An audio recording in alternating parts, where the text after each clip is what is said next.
Tara, samahan mo ako magluto nitong cheesy and spicy na pork ribs caldereta.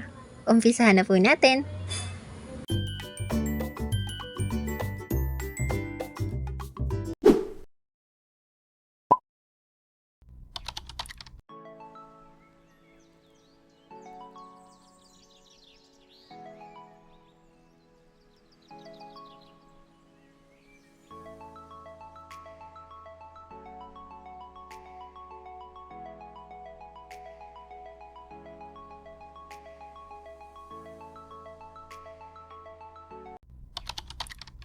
Ilagay po natin ang ating pork ribs sa isang separate na bowl. Lagyan po natin ito ng ating calamansi juice. Tama nating ilagay ang ating soy sauce or toyo. Tapos haluin po natin itong maigi para po makombine or mamix well natin ang mga ingredients dito sa ating pork ribs. Lagyan din po natin ito ng black pepper, tapos haluin po natin mabuti. Pagkatapos niyan ay hahayaan lamang natin itong nakababad for at least 30 minutes. Buksan po natin ang kalan at iset natin ito sa medium fire. Maglagay po tayo ng katamtamang dami ng cooking oil. Prituhin po muna natin ang ating patatas. Haluin natin itong mabuti. Tapos kapag luto na siya or golden brown na, pwede na natin itong iset aside. Isunod po natin ang ating carrots, kagaya ng patatas. I-mix well po natin ito. Hintayin maging golden brown tapos iset aside afterwards. Po natin ito sa ating bell pepper, haluin po natin tapos iset aside. Itang same na oil, isaute po natin ang ating bawang. Next, ang ating sibuyas. Sunod naman ay ang ating kamatis, tapos i-mix well lang po natin ito.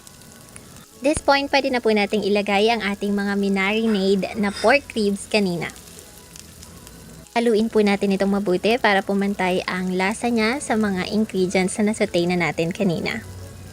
Pan po muna natin ito saglit para palabasin yung natural niyang katas. So ayan na po yung natural niyang katas. Kumukulo-kulo na siya, so pwede na nating ilagay yung pinagbabara natin kanina. Tapos pwede na rin nating ilagay ang ating pork broth cube pati ang ating sugar. Kakaunting sugar lang po ito. Tapos naglagay din po tayo ng kaunting dami ng asin. Haluin po natin itong mabuti para magpantay-pantay yung lasa niya. Takpan po natin itong ating niluluto at hintayin nating kumulo. So as you can see, kulong-kulo na po siya. So pwede na po tayo maglagay ng 2 tasa ng tubig. Enough lang po itong 2 tasa ng tubig para lumapot po siya at maluto rin ang ating pork ribs. So pagkatapos, takpan po natin at hintayin natin itong kumulo. So since kulong-kulo na po siya, pwede na tayo maglagay ng ating chili paste. Optional lang naman to kung gusto mo yung maanghang. Then na rin po natin ilagay yung ating oyster sauce dito sa ating niluluto. Tapos haluin po natin mabuti. Pagkatapos nyan ay tatakpan po natin ulit ang ating niluluto. Ayan, buksan po natin ulit. As you can see, konti na lang yung tubig niya. Hindi na kasing dami ng kanina. At this point, pwede na po natin ilagay yung ating liver spread. Rinong po yung ginagamit natin dito. Tapos, pwede rin po nating ilagay ang ating tomato sauce. So, since nalagay na natin yung tomato sauce, hahaluin po natin itong mabuti.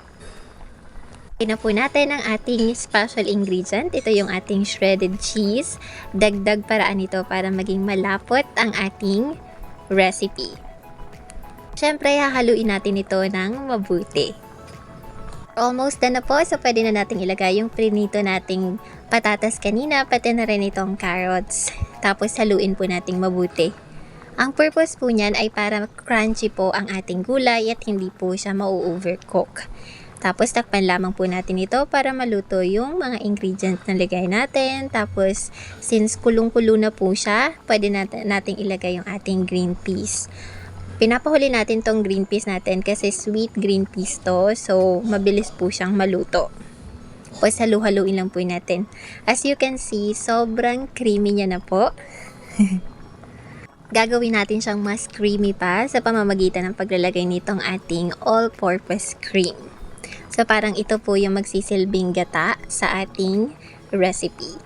Tapos, haluin lang po natin ito ng mabuti. Takpan po natin ito ulit, tapos pakuluin natin ng slight. So since kulo na siya, pwede na nating ilagay itong ating toppings na red na bell pepper. And here you go, narito na po ang final recipe ng ating product. Sobrang sarap po nito, perfect ipare sa mainit-init pang kanin. Sana nagustuhan nyo po. Happy eating! Bye!